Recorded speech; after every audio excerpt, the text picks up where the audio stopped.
Welcome to another edition of Around with Randall, your weekly podcast on making your nonprofit more effective for your community. And here is your host, the CEO and founder of Hallett Philanthropy, Randall Hallett. I welcome you to this edition of Around with Randall. Today is the fourth of four in our series about campaigns. We talked about feasibility studies in the first. We talked about case development in the second. Talked about the advantages of maybe looking at mini campaigns instead of a comprehensive campaign strategy in the third. Today, we're going to talk about campaign counsel and some of the things that we see in the industry and maybe some things that we can do a little bit better and really something maybe I've been playing with in my head for a number of years in a new way of looking at it. What is campaign counsel? Let's start from the top. This is where, after the feasibility study, you have someone, normally an outside consultant, guiding you through the campaign. That might last a year or 2 years or 3 years, depending on the depth of the campaign and other aspects. One of the first questions that I'm asked is, does it have to be the same consultant who did the feasibility study? Not necessarily. Depends on the quality of the firm and the people that are assigned and the relationship and the experience. But there are advantages of utilizing the same person. They obviously know the team, they know the cases, they know the particularly the institution and the leadership, which might be advantageous. But the skill sets are different. And this brings to head the challenge that our industry has had in campaigns, in particular with campaign counsel. There are various models. One model is what they call a residential model, meaning someone is assigned and they are there 4 or 5 days a week. And then there's maybe what's called the ad hoc, and there may be different variations. But basically, you pay for them to be on site for the day or per hour, depending on the organization's needs. What I have found is that campaign counsel can be, in the end, high on cost, low on experience at times, and short on delivery. And that's really what I want to spend the most part of this podcast talking about.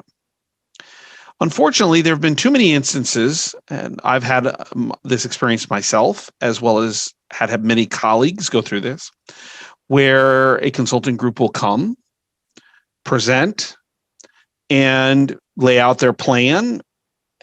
Everybody thinks it's great. Most importantly, they like the people. A contract is signed, and all of a sudden, here comes someone that nobody really knew, who may be 27 years old, who really hasn't been through this process maybe as deeply as everybody had hoped, and is not one of the people that presented in the sales process. And they end up being the assigned consultant for that particular engagement. And I find this process troubling. It's detrimental to the relationship that nonprofits have with consulting overall. It's disingenuous to some degree and is something that concerns me because I think honor and honesty are foremost. On top of that, if it's a residential assignment, meaning they're there 4 or 5 days a week, week in, week out, they turn out to be, the engagement may cost as much as $50,000 a month. So what is it that I suggest in all of this? Well, let's start with what campaign counsel at the highest possible level can be. Number one is that campaign counsel should bring a plan to the table that creates focus and accountability, also has experience or skill in guiding the organization, the nonprofit, through that series of steps. In some ways, this plan is a series of to-dos. I like to think of it in what we've done here with Hallett Philanthropy is 100 plus steps in building out campaign counsel. from right after the feasibility, how do you build out leadership? What do those job descriptions look like? To what does communication look like? To how often you're meeting? How do you set up a gift table?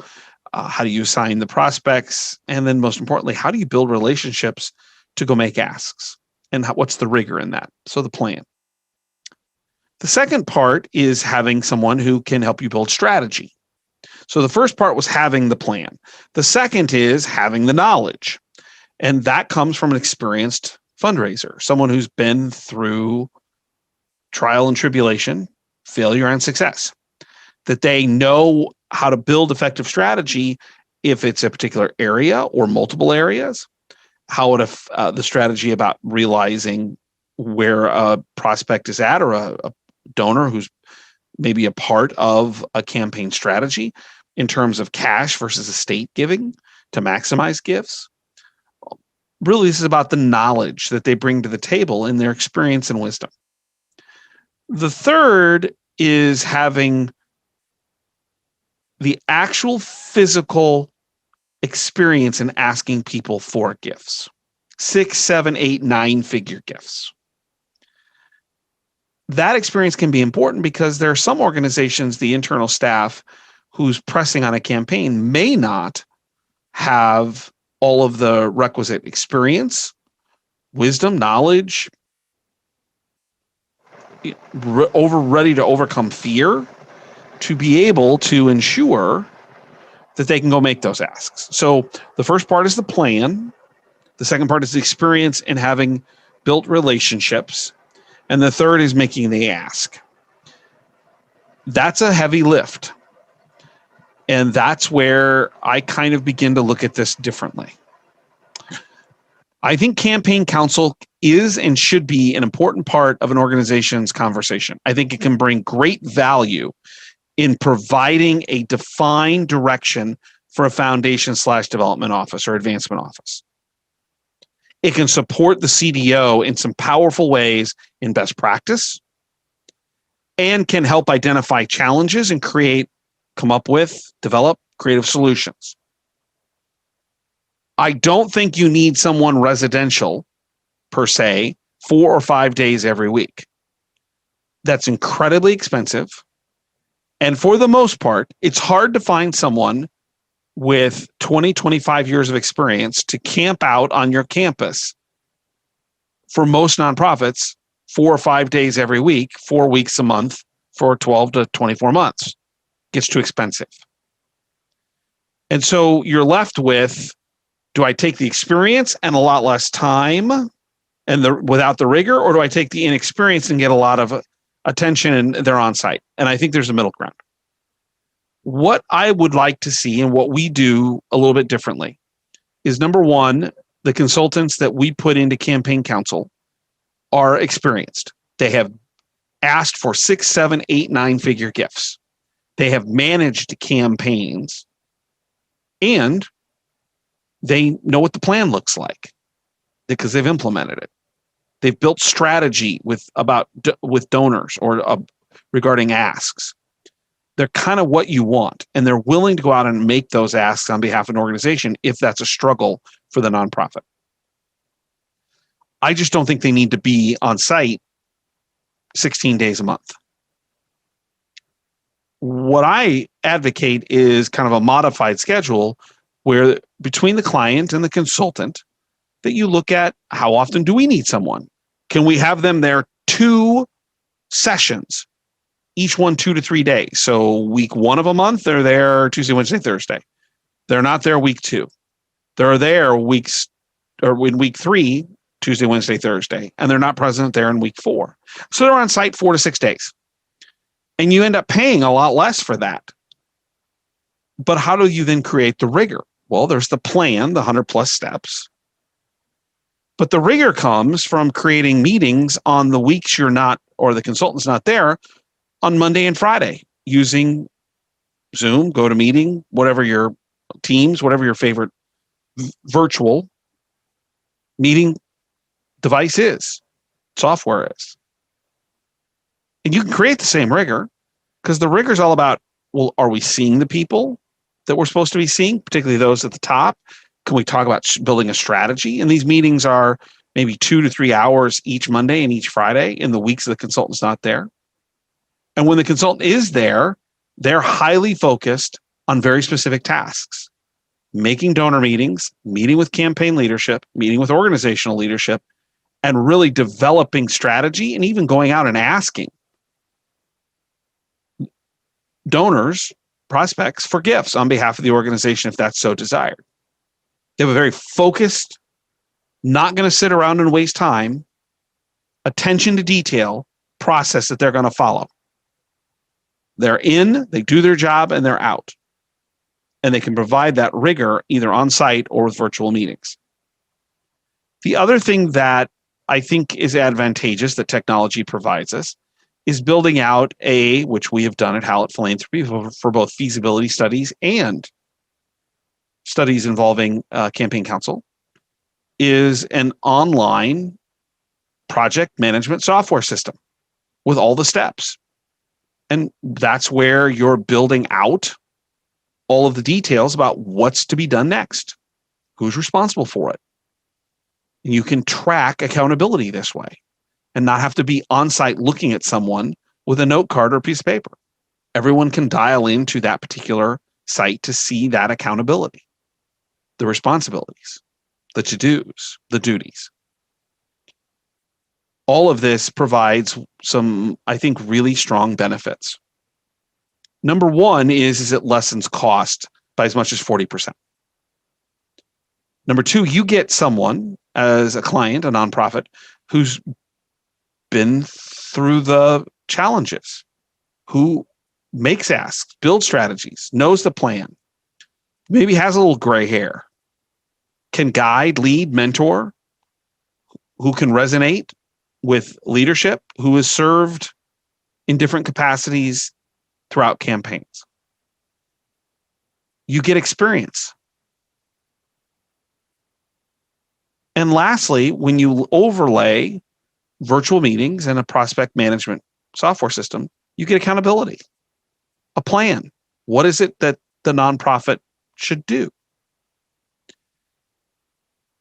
For too long, we have in this industry gone and been okay with and not challenged the old model of residential campaigns with people on site 3, 4, 5 days a week, every week.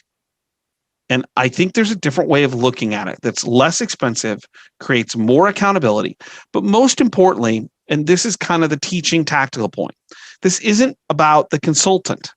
This is about the client. How do we maximize results with the most amount of expertise, wisdom, experience, with the best plan for the least amount of money?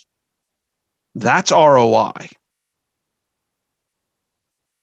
And I've just chosen to look at this differently.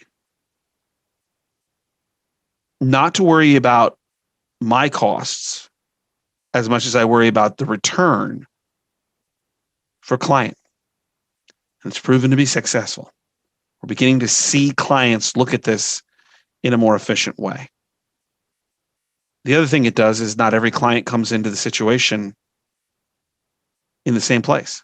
Some places are highly dedicated with great gift officers and they don't need someone out asking.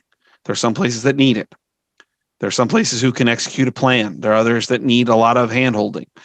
This kind of model allows for scalability and sizability depending on the client, which again is exactly what we should be looking at. I like this modified plan. I like the new way of looking at it. And I hope that if you're thinking about a campaign, you think about it differently so that you get the most out of it to deliver the campaign and the results that are going to change your organization or parts of your organization and serve the community in a better way. That is a winning proposition. As always, I want to remind you, please feel free to email me. If you'd like to talk about the podcast, that's podcast@hallettphilanthropy.com. Or if you think I'm totally off, that's Reeks, REEKS, @hallettphilanthropy.com. And always want to remind you, the blogs are there. Just pushed one out about a tragic story with Doctors Without Borders in Africa about how we don't think about nonprofit work being dangerous, but I'm isolated in the United States, and that we probably should have a wider perspective of those who go into places as nonprofit employees and personnel to serve the greater needs of mankind, humankind. Tough story, but a good reminder about the value of nonprofits well beyond what we think about every day. Blogs are there. You can email me.